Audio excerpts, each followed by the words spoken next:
하나님의 보호하심과 섭리라고 하는 제목을 가지고 하나님의 말씀을 전해드리고자 합니다. 벌써 오늘은 2025년 마지막 주일을 맞이하게 됩니다. 엊그제 시작한 것 같은데 벌써 마지막 주일입니다. 사실 돌이켜보게 되면 참으로 시간이 빠르구나라고 하는 그런 생각을 해보게 됩니다. 빠르게 시간이 지나갔다라고 하는 그 말은 또한 바쁘게 살아갔다라는 의미이기도 할 것입니다. 사실 바쁘게 살다 보게 되면 뒤를 바라보지 아니하고 앞만 바라보면서 전진 그리고 또 전진하는 그런 삶을 살게 됩니다. 그러다가 어느 한순간에 이 인생의 마디를 맞이하게 되면 예컨대 생일이라든지 아니면 이렇게 2025년 마지막 주일을 맞이한다든지 또는 송구 영신 예배를 드리는 시점이라든지 그럴 때에는 잠시 자기 자신이 하던 일을 멈추고 자기 정체성을 확인하는 시간들을 갖곤 합니다. 그리고 지난 시간들을 돌이켜보지요. 내가 잘 살아왔는지, 그리고 나는 지금 제대로 방향 설정을 하고 가고 있는지라고 하면서 생각하면서 또 출발하고자 하는 그런 모습을 갖곤 합니다. 그런데 사실 뒤돌아보면 오늘 성가대가 찬양했던 것처럼 모든 것이 하나님의 은혜다라는 생각을 해봅니다. 하나님의 은혜가 아니었다면 과연 오늘 우리가 이 자리에 앉아 있을 수 있었을까라고 하는 것입니다. 그래서 깊이 생각해 보게 되면 모든 것이 하나님의 보호하심과 그 섭리 속에 놓여 있기에 오늘 우리가 이 자리에 있는 것이 아닌가라는 생각을 해보게 됩니다.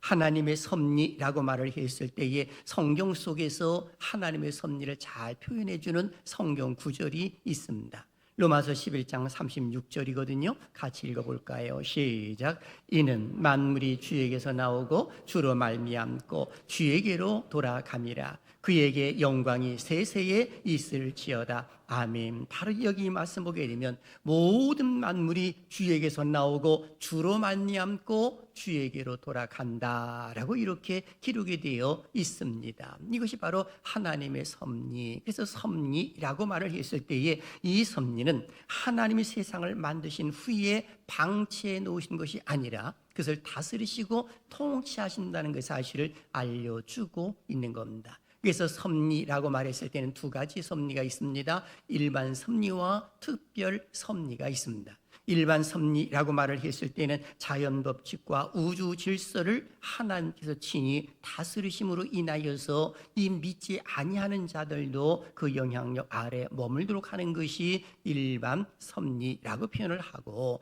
특별 섭리라고 말을 했을 때는 하나님의 백성의 구원을 위해서 구체적인 사건과 어떤 경우는 그 인물들을 보내서 도와준다든지 하는 하나님의 간섭을 가리켜서 특별 섭리라고 이렇게 표현을 해주고 있는 것입니다. 그런 거로 오늘 이 자리에 참석한 우리들은 하나님의 특별한 섭리 가운데 이 자리에 있다라고 하는 것을 잊어서는 안 되는 겁니다. 그래서 오늘 본문 말씀도 이와 같은 사실을 보여주고 있는데 하나님의 보호하심과 섭리를 잘 보여주고 있는 말씀입니다. 즉 하나님의 사람 다윗을 이스라엘 왕 사울 왕이 죽이려고 그를 찾고 또 찾고 찾았습니다마는 하나님이 찾지 못하게 만드시고 내어주지를 않는 그런 모습이 있기 때문에 그런 것입니다.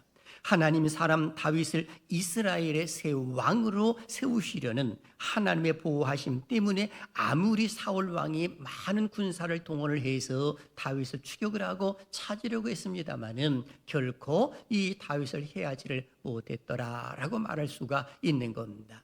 그 이유를 오늘 성경은 14절 이렇게 기록을 합니다. 같이요. 시작. 다윗이 광야의 요새에도 있었고 또 십광야 산골에도 머물렀으므로 사울이 매일 찾되 하나님이 그를 그의 손에 넘기지 아니하시니라. 아멘. 이 말씀 보게 되면 사울 왕이 다윗을 찾고 찾았지만 십광에 숨어 있는 다윗을 찾아내지를 못했다라고 기록하고 있습니다. 그 이유가 뭘까요? 하나님의 보호가 있기 때문에 그러하다라고 하는 것입니다. 내어주지 않았다고 하는 것 자체는 하나님 보호하셨다는 것입니다.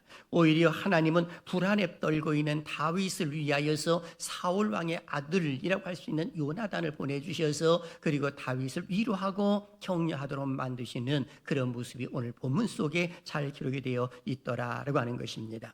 저는 하나님께서 다윗을 보호해 주시고 그리고 다윗이 힘들 때 요나단이 와서 격려해 준 것 같이 사랑하신 여러분들 모두가 하나님의 보호하심 받고 힘들고 어려운 사람들에게 힘을 주는 은혜가 있기를 주님의 이름으로 축원합니다. 저는 이 말씀을 중심으로 해서 세 가지 주제를 통해 말씀을 전해드리고자 합니다. 첫째, 하나님의 보호와 섭리는 어떻게 드러났을까요? 그리고 둘째, 하나님의 보호와 섭리는 어떻게 성취되었을까요? 셋째, 우리의 남은 인생을 하나님의 주권에 맡기는 삶을 살기 위한 우리의 자세에 대해서 말씀을 전해드리고자 합니다.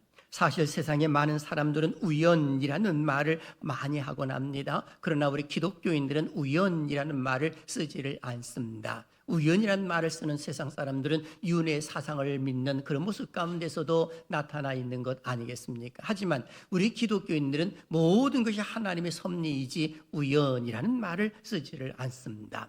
하나님이 다스리시고 통치하시고 또 하나님의 주권 속에 모든 것들이 들어가 있다는 그 사실은 믿음으로 고백하는 사람들이 바로 성도라고 말을 할 수가 있는 겁니다. 그런데 이런 사실을 잘 알고 있었던 사람이 다윗도 그러합니다마는 그의 친구 사울 왕의 아들이라 할 수 있는 요나단이 이와 같은 사실을 잘 알고 있었습니다. 우리가 알고 있듯이 다윗이 골리앗을 물리치지 않았겠습니까? 그리고 이스라엘 백성들을 구원해 냈습니다. 어려움 속에 있는 순간 속에서 다윗이라고 하는 사람은 민족의 영웅이라고도 말을 할 수가 있을 것입니다. 그런데 웬걸 다윗의 인기가 많이 올라가다 보니까 사울 왕이 다윗을 죽이려고 했던 것입니다. 그러다 보니까 다윗이 너무나도 깜짝 놀래가지고 도망을 쳤습니다. 도망을 쳐서 어디로 가느냐? 제사장 아히멜렉에게 가가지고 숨겨달라고 표현을 했을 때 아히멜렉이 숨겨주거든요.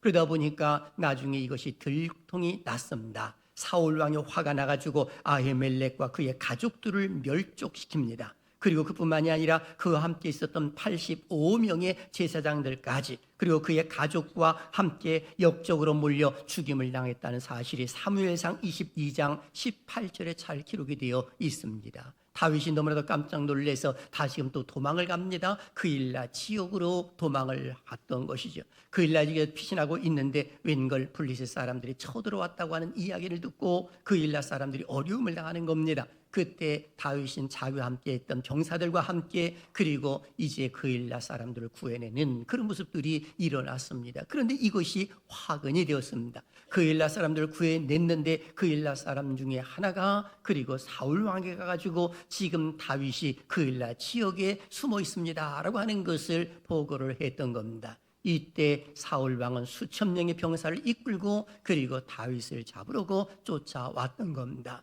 발각됐구나 하는 것을 알고 그리고 다윗은 광야로 나가고 십광야 쪽으로 나가서 숲을 가운데 거하고 있는 그 모습이 오늘 본문 속에 잘 나타나 있는 것 아니겠습니까? 그런데 사울 왕이 찾고 또 찾지만은 다윗을 찾지 못하는 이유는 하나님이 넘겨주지 않았다라고 성경은 분명히 기록을 해놓고 있습니다. 오히려 하나님은 요나단을 보내셔서 하나님의 특별한 보호하심과 그 섭리가 있다는 그 사실을 다윗에게 알려주는 그런 모습들이 일어났더라라고 하는 것입니다. 그렇다면 첫 질문을 해보지요. 하나님의 보호와 섭리는 어떻게 드러났을까요? 오늘 요나단을 통해 가지고 세 가지로 드러나 있는데 첫째는 하나님을 더욱 의지하라라고 이렇게 요나단이 다윗에게 말해 줍니다. 오늘 보면 16절을 보십시오. 같이요. 시작. 사울의 아들 요나단이 일어나 숲풀에 들어가서 다윗에게 이르러 그에게 하나님을 힘있게 의지하게 하였는데 아멘. 여기 보면 하나님을 힘있게 의지하게 하였다라고 기록합니다. 이 말을 지역하면 그리고 그 요나단은 그 다윗의 손을 하나님 안에서 강하게 하였다라고 이렇게 직역이 가능한 겁니다. 이는 요나단이 다윗을 격려하고 힘을 북돋아 준 것이죠. 하나님 안에서 하나님으로 말미암아 더욱더 힘들고 어려울 때는 하나님을 의지해라 라고 하면서 이렇게 말해주고 있는 겁니다. 다윗의 현실이 어떠합니까? 지금 사울 왕이 그를 추격하고 죽이려고 하는 그 순간에 있는 것 아니겠습니까? 그런데 무엇이라고 말합니까? 하나님을 더욱더 의지하라고 말하는 겁니다. 이 말은 현실을 바라보지 말라는 것이거든요. 힘들고 고통스러운 그 모습을 바라보지 말고 하나님을 의지하라 라고 하면서 지금 다윗의 친구 요나단이 지금 이 메시지를 전해주더라라고 하는 것입니다. 이것으로 끝나지 않습니다. 두 번째는 두려워하지 말라라고 말해줍니다. 17절 보십시오. 곧 요나단이 그에게 이르기를 두려워하지 말라, 내 아버지 사울의 손이 내게 미치지 못할 것이요 라고 하면서 지금 요나단이 다윗에게 힘을 실어주는 그런 말씀을 하는 겁니다. 두려워하지 말라고 하는 이유를 분명히 제시해 줍니다. 그 이유가 뭐예요? 내 아버지 사울의 손이 내게 미치지 못할 것이다. 그러니 너는 두려워하지 말라. 무슨 말일까요? 지금 여기 손이라고 하는 이미지를 사용을 해서, 손이라고 하는 것은 인간적인 방법이거든요. 이렇게 사울 왕이 그 손으로 아무리 인간적인 방법으로 다윗을 해하려고 찾고 또 찾지만은, 그러나 하나님의 방법을 인간적인 방법으로 감히 어떻게 할 수 없다는 그 사실을 지금 요나단은 이야기를 해주고 있는 겁니다. 아무리 사울 왕이 힘이 있고 권세가 있고 그런 모습을 가지고 있으면서 다윗을 죽이려고 하지만은, 그러나 하나님의 방법을 어떻게 할 수 있지는 못한다라고 하는 것을 알려주고 있는 겁니다. 이것으로 끝나지 아니하지요. 세 번째 이야기하는데 너는 왕이 될 것이라고도 말해줍니다. 17절 중반절 기록된 걸 읽어볼까요? 시작. 너는 이스라엘 왕이 되고 나는 내 다음이 될 것을 내 아버지 사울도 안다 하니라. 아멘. 여기 이 말씀을 보게 되면 직역하면 이겁니다. 그리고 너는 이스라엘을 통치할 것이며 그리고 나는 너를 위하여 두 번째가 될 것이다. 이렇게 직역이 가능한 번역이에요. 여기 보게 되면 나는 내 다음이 될 것이다 라고 하는 것은 두 가지 의미가 들어가 있습니다. 이 말은 내가 왕이 되고 난 이후에 첫 번째 나도 그 다음에 왕이 될 것이다 라고 하는 것이 첫 번째고, 그리고 두 번째는 영원한 이인자를 가리켜 말하는 겁니다. 오늘 본문 속에서는 후자가 더 강하다 이렇게 말을 할 수가 있는 겁니다. 요나단은 하나님께서 다윗을 왕으로 세우실 것을 미리 알고 있었습니다. 그러다 보니까 요나단은 이 다윗을 만나가지고 사무엘상 18장 4절을 보게 되면 자기가 입고 있었던 겉옷을 다윗에게 입혀주는 모습이 나타납니다. 이 말은 사울 왕의 뒤를 이어서 이제 요나단이 왕이 될 것인데 그 왕자의 옷을 누구에게 높여줬느냐? 바로 다윗에게 입혀줌으로 인하여 차기의 왕은 바로 너다라는 그 사실을 알려주는 그런 모습이 일어났습니다. 상징적인 표현이라고 말을 할 수가 있는 것입니다. 요나단의 이런 모습은 바로 예수님이 공생의 삶을 시작할 때에 앞서 왔던 세례 요한의 모습이 비슷합니다. 세례 요한이 말을 하지요. 나는 쇠하여야 하겠고 내 뒤에 오시는 이는 흥하여야 하리라 하면서 예수 그리스도를 소개하는 그런 모습처럼 요나단은 이런 모습을 가졌더라라고 하는 겁니다. 그렇습니다. 하나님은 다윗을 왕으로 세우시기 위해서 다윗이 힘들고 어려운 환경 속에 놓여 있을 때에 그의 사랑하는 친구 요나단을 보내서 믿음의 확신을 심어주었습니다. 요나단의 입술을 통해서 하나님의 다스림, 하나님의 보호하심과 그 섭리를 그대로 알려주었던 것입니다. 뭐라고 교훈합니까? 하나님을 더욱 의지하라고 말해줬습니다. 두려워하지 말라고 이야기를 했습니다. 너는 왕이 될 것이라고 알려주었습니다. 실제로 다윗 같은 경우는 힘들고 어려운 상황 속에 다른 곳으로 피하지를 않았습니다. 오직 하나님께로 피하는 그런 모습이 그대로 나타나 있습니다. 그래서 시편 91편 9절과 10절은 이렇게 성경은 기록을 합니다. 같이요, 시작. 내가 말하기를 여호와는 나의 피난처시라고 지존자를 너의 거처로 삼았으므로 화가 내게 미치지 못하며 재앙이 내 장막에 가까이 하지 못하리니. 아멘. 여기 이 말씀 보게 되면은 중요한 단어가 나오지요. 네가 말하기를 여호와는 나의 피난처라 하고 지존자를 나의 거처로 삼았으므로, 그래서 화가 미치지 못하고 어떤 재앙도 내게 오지 못할 것이다. 이런 고백을 하고 있는 겁니다. 오늘 우리들도 똑같은 것입니다. 사랑하시는 여러분, 우리의 삶 속에서도 어떤 문제가 내게 닥쳐왔을 때에 그 문제를 만나면 우리는 더욱더 하나님을 의지 의지하고 두려워하지 않는 그런 모습을 갖는 것이 중요하고, 우리 주변 가운데 그런 사람이 있다고 한다면 요단 안의 입장에 서 가지고 그들을 찾아가서 두려워하지 마십시오. 그리고 하나님 더욱더 가까이 하셔야 합니다. 그리고 하나님은 당신을 왕으로 삼았습니다. 즉 왕 같은 제사장인 것을 잊지 마십시오 라고 하는 것을 알려줄 필요성이 있는 겁니다. 의외로 많은 사람들은 택한 족속의 왕 같은 제사장이라는 그 사실을 잊어버리고 망각하고 현실에 눌려서 사는 경우가 허다하게 많기 때문에 그러하더라라고 하는 것입니다. 그런 거로 우리의 삶 속에서도 심각한 문제가 생기면 더욱 하나님을 의지하고자 하는 마음을 갖는 것이 옳다라고 하는 것입니다. 그렇다면 하나님의 보호와 섭리는 어떻게 성취되었을까요? 오늘 보면 18절에 언약을 세우는 모습 속에 잘 드러나 있거든요. 18절을 한번 보십시오. 다 같이요. 시작. 두 사람이 여호와 앞에서 언약하고 다윗은 숯불에 머물고 요나단은 자기 집으로 돌아가니라. 아멘. 여기 보게 되면 다윗과 요나단이 새로운 언약을 체결하였다라고 하는 의미가 아니라 과거에 맺은 언약을 재확인했다라고 하는 의미입니다. 사무엘상 20장 12절부터 16절까지 나와 있는 내용이거든요. 그런데 중요한 것은 그곳에서는 이 요나단이 주도적으로 언약을 맺는 그런 모습이 나옵니다만은 오늘 본문 속에서는 두 사람이라고 하는 이 단어를 썼어요. 그래서 이 두 사람은 그들 둘이라고 하는 뜻의 단어 쉐네햄이라고 원어를 쓰고 있는데, 이 말은 다윗과 요나단이 함께 언약을 세웠다 이 말이거든요. 그런데 중요한 것은 사울 왕이 이 언약에서 배제되었다라는 그 사실을 알려주고 있는 겁니다. 이 언약은 상당히 중요한 것이거든요. 그래서 이 언약은 성경 속에 창세기서부터 계속 시작이 돼서 요한계시록까지 이어지는 모습들이 나오는 것인데, 이 언약은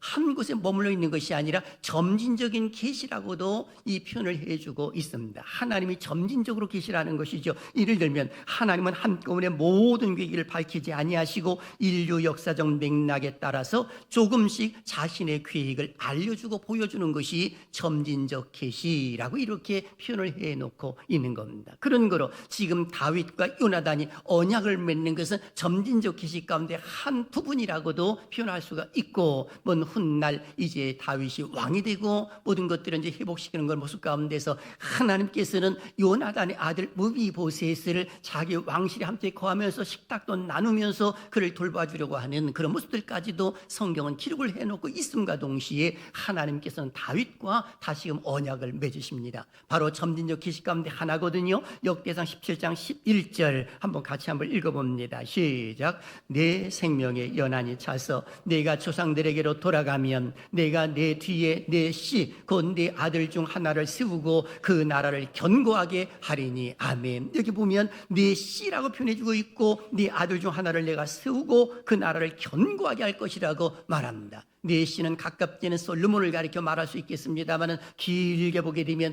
바로 메시아이신 예수 그리스도를 일컬어 말해주고 있는 겁니다. 이것이 예수님을 통한 성취라고 말할 수가 있는 겁니다. 그래서 역대상 17장 14절은 이렇게 강조하지요. 내가 영원히 그를 내 집과 내 나라에 세우리니 그의 왕위가 영원히 견고하리라 하셨다 하라 하면서 하나님께서 친히 언약을 맺어주신 바 가운데에 그 영원한 집 내 나라를 친히 세우겠다라고 표현해주고 있습니다. 바로 예수 그리스도께서 다윗의 혈통으로 이 땅에 오심으로 인하여서 그 하나님의 나라가 영원 지속될 것이라는 그 사실을 알려주는 그런 모습이다라고 볼 수가 있는 겁니다. 때가 되매 예수님은 실제로 이 땅에 임하셨을 때에 다윗의 자손으로 오셨다는 사실을 잘 알고 있지 않습니까? 그래서 마태복음 1장 1절에 아브라함과 다윗의 자손 예수 그리스도의 계보라라고 성경 기록해 놓고 있고, 누가복음 2장 4절도 보십시오. 요셉도 다윗의 집족속이므로 갈릴리 나사렛 동네에서 유대를 향하여 베들레헴이라는 다윗의 동네로라고 이렇게 성경은 기록을 해 놓고 있습니다. 예수님이 이 땅에 오신 것은 그냥 오신 것이 아니라 성경에 예언된 성취로 이 땅에 오셨다는 그 사실을 알려주고 있는 겁니다. 그렇습니다. 다윗이 힘들고 어려웠을 때 하나님은 요나단을 보내셔서 하나님의 보호하심과 섭리를 알려주었고, 그리고 그 둘은 다윗과 요나단의 언약을 맺음으로 인하여 그 언약 속에서 예수 그리스도께서 이 땅에 오신다는 그 사실까지도 알려주시는 그런 모습이 일어났더라라고 하는 것입니다. 그런 거로 사랑하신 여러분, 우리 우리의 삶 속에서 힘들고 어려운 일이 있다라고 해서 좌절하지 말고 하나님의 은혜 안에 내가 머물러 있는 것에 감사하면서 하나님 보호에 확신을 갖는 것이 무엇보다도 중요하다라고 하는 겁니다. 한번 따라 하시길 바랍니다. 하나님은 나를 보호하십니다. 시작. 하나님은 나를 보호하십니다. 율동까지 하면 더 좋아요. 다 같이요. 시작. 하나님은 나를 보호하십니다. 아멘. 다른 사람이 아니라 나를 보호하신다라고 하는 그 믿음의 확신을 갖는 것이 중요하다라고 하는 겁니다.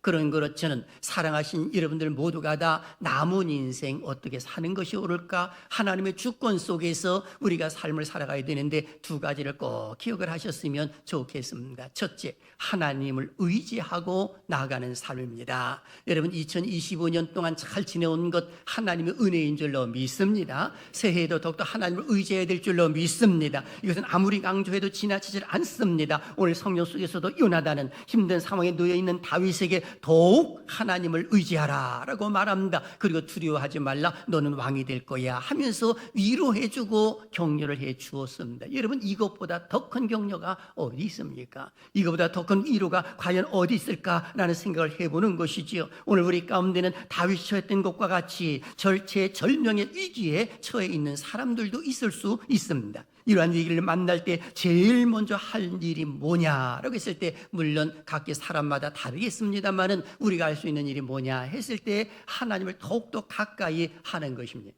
어떤 사람 문제가 있으면 좀 멀리 떠났다가 문제가 해결되면 교회 올게요 라고 하는 사람들도 가끔은 있습니다. 뒤집어진 것이죠. 잘못 생각하고 있는 것입니다. 오히려 하나님 앞에 바싹 엎드리면서 다가올 줄 아는 그런 모습을 가져야 우리 하나님이 긍휼히 입어주는 그런 모습이 있는 것 아니겠습니까? 그래서 힘들고 어려울 때는 더욱더 하나님을 의지하는 것이 필요한 겁니다. 기억나십니까? 요셉을 말입니다. 하나님 주는 그 비전을 창세기 37장에 주시지 않았겠습니까? 그런데 그 비전 때문에 형들에게 시기심을 받고 그리고 이 애굽 상인에게 팔리지 않습니까? 은이십에 팔린 겁니다. 요셉이 얼마나 억울한 일을 당했습니까? 그럼에도 불구하고 하나님을 의지합니다. 코람데오의 정신을 가졌습니다. 하나님을 의지하다 보니까 이 보디발의 집에 있으면서도 하나님의 은혜 안에서 어찌 내가 이 큰 악을 행할 것인가 라고 하면서 보디발의 아내가 유을 해도 그것을 물리치고 누명을 쓰면서 감옥에 가도 그곳에서도 하나님을 더욱더 가까이 하는 모습이 있었을 때에 때가 되매 요셉의 나이 30세쯤 되었을 때에 바로 왕이 무슨 꿈을 꾸지 않습니까? 두 가지의 꿈을 꾸었는데 살찌고 아름다운 일곱 암소가 악하고 흉악하고 파리한 일곱 암소를 먹어버리는 꿈 하나와 그리고 무성하고 충실한 일곱 이삭이 나오고 가늘고 동풍에 마른 이삭이 좋은 이삭을 삼키는 그런 꿈을 꾼 겁니다. 이런 꿈을 꾸었을 때에 얼마나 이 바로가 놀랐는지 이 그 지역에 있는 사람들이 꿈을 해석하라 했지만 아무도 해석을 하지 못하는 모습 가운데 감옥에 있는 요셉을 끄집어내가지고 이 꿈을 네가 잘 해결한다는 말을 들었다 하면서 꿈을 좀 해석해달라고 이야기했을 때에 요셉이 하나님 중심으로 삶을 살았다는 성경 구절이 이렇게 나옵니다. 창세기 41장 16절을 보세요. 우리의 모습입니다. 시작. 요셉이 바로에게 대답하여 이르되 내가 아니라 하나님께서 바로에게 편안한 대답을 하시리이다. 아멘. 내가 아니라 하나님께서 라고 이렇게 말해주고 있는 겁니다. 그러니 바로 왕이 이 말을 그대로 듣는 거 아니겠습니까? 하나님께서 이 말의 의미는 그야말로 여기 나와 있는 것처럼 살찌고 아름다운 일곱 암소 풍년을 이야기하는 것이지요. 그리고 무슨 충실한 일곱 풍년을 이야기하는 겁니다. 7년간 풍년 그리고 7년간 흉년을 이야기함으로 인하여서 말해 주었을 때에 하나님의 신에 감동된 이런 사람을 내가 어디서 얻을 수 있겠는가라고 하면서 참으로 이 요셉을 총리 자리에 앉혀놓는 그런 모습이 일어납니다. 이것뿐만이 아닙니다. 나중에 자기 아버지와 형제들을 끌어들였을 때에 아버지를 소개하는 그런 모습이 있지 않습니까? 여러분 바로왕 하게 되면 당시 어마어마한 왕이고 힘과 권세와 능력을 가지고 있는 사람 아니겠습니까? 그런데도 아버지를 소개하면서 그 바로왕의 머리에 손을 얹고 기도하도록 만들어주는 사람이 요셉이었다는 그 사실을 우리는 압니다. 그 정도로 하나님 중심으로 살았던 사람이 누구냐 했을 때 요셉입니다. 하나님을 의지하고 나가게 되면 하나님은 절대로 외면하지를 않습니다. 그런 거로 사랑하신 여러분, 힘들고 어려운 일이 내 앞에 다 닥쳤을 때는 하나님 앞에 구하고 찾고 찾고 그리고 두드리시길 바랍니다. 그러면 반드시 열리게 될 줄로 믿습니다. 우리 주님이 하신 말씀 보십시오. 마태복음 7장 7절부터 8절까지 말씀입니다. 시작. 구하라 그리하면 너에게 주실 것이요 찾으라 그리하면 찾아낼 것이요 문을 두드리라 그리하면 너희에게 열릴 것이니 구하는 이마다 받을 것이요 찾는 이는 찾아낼 것이요 두드리는 이에게는 열릴 것이니라. 아멘. 여러분, 구하고 찾고 두드리는 것은 너무나도 중요한 것입니다. 어떤 사람은 기도하면 하나님 알아서 해주시겠지라고 이렇게 말하시는 분들도 있어요. 아닙니다. 구하고 또 찾고 두드릴 줄도 알아야 되는 겁니다. 여러분, 결혼하는 젊은 청년들이 있다고 생각해 보십시오. 하나님 앞에 기도했으니 알아서 짝을 맺어주겠지. 아니죠. 구했으면 찾아야지요. 눈을 탁 뜨고 찾아보는 것입니다. 그리고 두드려야지요. 어필해 보는 것입니다. 그러면 받아주면 되는 것이고 아니면 안 되는 것 아니겠습니까? 직장도 똑같은 것이고 사업도 다 똑같은 것이에요. 그냥 어렵다고 해서 머물러 있는 것은 옳지 못하다라고 하는 것입니다. 하나님을 가까이 함으로 승리하시기를 주님의 이름으로 축원합니다. 두 번째, 언약의 백성임을 잊지 않는 삶이에요. 나는 언약의 백성입니다. 시작. 나는 언약의 백성입니다. 아멘. 오늘 보면 18절을 다시 한번 보십시오. 두 사람이 언약하고 누구 앞에서? 여호와 앞에서라고 기록하고 있습니다. 여호와 앞에서 언약을 했다는 것입니다. 언약의 백성이라는 것이죠. 그러니 이 지금 나와 있는 다윗과 요나단은 누구의 백성이라는 것입니까? 하나님의 백성이다라고 표현해주고 있는 겁니다. 그런데 사울 왕이 빠진 것을 보게 되면 그는 지휘하고라고 이렇게 표현할 수가 있는 것이죠. 하나님은 일찍이 이런 말씀을 하셨어요. 예레미야 31장 33절 이렇게 말씀하십니다. 시작. 그러나 그날 후에 내가 이스라엘 집과 맺을 언약은 이러하니 곧 내가 나의 법을 그들의 속에 두며 그들의 마음에 기록하여 나는 그들의 하나님이 되고 그들은 내 백성이 될 것이라 여호와의 말씀이니라. 아멘. 바로 이 말씀 보게 되면 마음에 하나님 말씀이 새겨질 때 나는 그들의 하나님이 되고 그들은 내 백성이 되는 언약 관계가 이루어진다는 그 사실을 알려주고 있습니다. 그래서 언약의 공식은 바로 이것입니다. 우리가 하나님의 백성이 되고 하나님의 친히 우리와 함께 계시다라고 하는 확신인 것입니다. 그러니까 예수를 믿는 사람들은 보다가 하나님 백성이 되었고 하나님은 친히 우리와 함께 하신다라는 그 사실을 아는 것이 중요한 겁니다. 그런 거로 하나님의 백성은요 절대로 하나님 내면하지를 않습니다. 묻습니다. 예수 그리스도가 나의 구세주인 거 믿습니까? 아멘. 그렇다면 우리는 벌써 영생의 반열에 서 있는 거예요. 기억나시지요? 요한복음 17장 3절 영생은 곧 유일하신 참 하나님과 그가 보내신 자 예수 그리스도를 아는 것이니다 라고 성경은 기록을 해놓고 있습니다. 하나님이 한 번 선택하셔서 영생함을 주기로 약속된 자는 절대로 그 누구도 빼앗아갈 수가 없다라고 하는 겁니다. 이유가 뭐예요? 하나님 우리를 다 잡고 계시기 때문에 그런 것이죠. 믿으시면 아멘 하시길 바랍니다. 다윗을 보호하신 하나님, 사랑하신 여러분들을 보호해주는 은혜가 있기를 주님의 이름으로 축원합니다. 그래서 요한복음 10장 28절은 이렇게 기록을 합니다. 우리에게 주는 복이에요. 다 같이요. 큰 소리로 시작. 내가 그들에게 영생을 주노니 영원히 멸망하지 아니할 것이요 또 그들을 내 손에서 빼앗을 자가 없느니라. 아멘. 하나님 다 붙들고 계심으로 인하여 그 누구도 빼앗아갈 자가 없다라고 하는 겁니다. 그런 거로 사랑하시는 여러분, 내가 하나님을 믿는다라고 말하지 말고 하나님의 나를 다스리시고 이끌어 주심으로 인하여서 은혜의 자리에서 내가 예수를 믿게 되었다라고 고백하는 것이 옳은 거예요.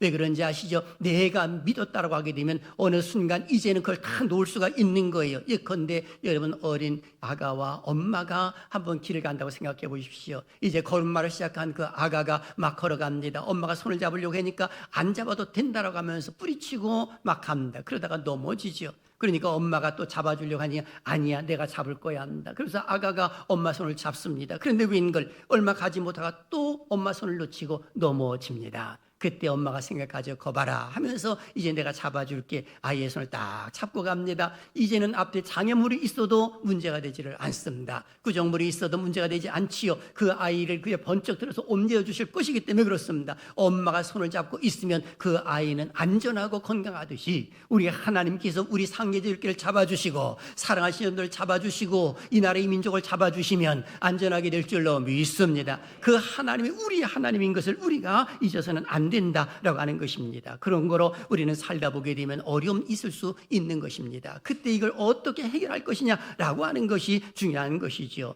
오늘 우리의 남은 인생 어떻게 살기를 원하십니까? 하나님을 의지하고 나가는 삶, 그리고 언약 백성이라는 그 사실을 잊지 아니하는 삶, 그런 내 삶 속에 어림을 당치는 그 순간 속에 이것 때문에 좌절할 이유가 전혀 없는 겁니다. 왜요? 하나님의 특별한 그 섭리 속에 내가 들어와 있고 하나님 반드시 왕 같은 제사장들을 위면치 아니하시고 보호해 주실 것이기 때문에 그러하더라라고 하는 것입니다. 이런 확신이 있다고 한다면 좌로나 우로나 치우칠 이유가 전혀 없는 것이죠. 그러면서 동시에 하나님의 은혜를 가슴에 담고 힘들고 어려운 사람, 다윗처럼 고난당하는 사람이 있다면 요나단이 찾아가서 위로해주고 격려해주었던 것처럼 우리들도 그런 삶을 사는 것이 옳다라고 하는 겁니다. 실제로 세상에 많은 사람들은 얼마나 어려움 속에 있는지 모릅니다. 어떤 경우는 질병으로 인하여 힘들어하는 사람들도 있고요, 사고를 당하여 힘들어하는 사람들도 있고요, 가정과 또한 직장과 그리고 사업체가 힘들어서 어려움 당하는 사람들도 실제로 있는 것을 보게 됩니다. 이러한 문제를 맞이했을 때 많은 사람들은 어떻게 하지를 못해가지고 자살이라고 하는 것으로 이 자기 인생의 종지부를 찍는 경우가 많습니다.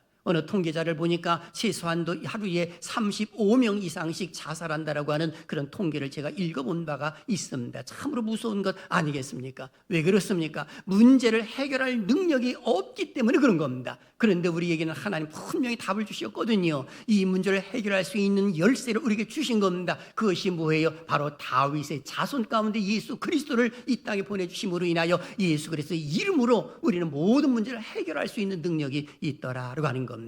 믿으시면 아멘 하시길 바랍니다. 바로 예수 그리스도의 이름으로 우리가 기도할 수 있기 때문에 승리할 수가 있음을 알려주고 있는 겁니다. 그런 문제가 있는 것이 문제가 아니라 그 문제를 풀 수 있는 실력이 없는 것이 문제인 것 아니겠습니까? 물이 깊은 것이 문제가 아니라 수영을 못하는 것이 문제이듯이 말입니다. 그러니 오늘 우리는 그 문제를 해결할 수 있는 능력을 갖고 있는 사람들 절대로 잊어서는 안 되는 겁니다. 그런 거로 가정에서 힘든 일이 있다고 한다면 서로서로에게 잘 돌볼 줄도 아는 그런 모습을 가져야 하는 겁니다. 이러한 예가 있습니다. 아빠하고 이 아기가 이 서로 대화를 나눕니다. 말합니다. 아빠에게 질문하는 거예요. 아빠, 엄마를 왜 엄마라고 부르는지 알아? 라고 했더니 아빠가 글쎄 왜 엄마라고 부를까? 그러면서 아기가 말합니다. 그것도 모르냐고. 아빠인데 그것도 몰라 하면서 왜 엄마라고 하는 거야? 그랬더니 아빠가 말합니다. 엄마라고 하는 것은 엄마는 엄청 무서운데 마음이 따뜻한 사람, 그래서 엄마야. 그랬더니 아이가 또 묻습니다. 그러면 왜 아빠라고 할까요? 그랬더니 아빠는 이 아이가 위험에 빠졌을 때 바르게 달려오기 때문에 아빠인 거야. 그랬더니 그 아기가 또 질문합니다. 그러면 아버지는 왜 아버지라고 하는 거야? 그랬더니 또 아빠가 말합니다. 아무리 힘들어도 이 가족을 위해서 버리지 아니하고 버티고 지탱해 주기 때문에 아버지라고 하는 거야. 이렇게 말을 했습니다. 그랬더니 아들이 말합니다. 그럼 왜 아들이라고 말하는지 알아, 아빠? 그랬더니 왜 아들이라고 할까? 하면서 이제는 아빠가 묻습니다. 그것은 아버지가 힘들고 어려울 때 그 말을 잘 들어주기 때문에 아들이야 라고 말했다는 겁니다. 그래서 아들이라는 거예요. 여러분, 가족은요 서로 돕는 관계이지 싸움의 관계가 아니에요. 갈등의 관계가 결코 아닌 것입니다.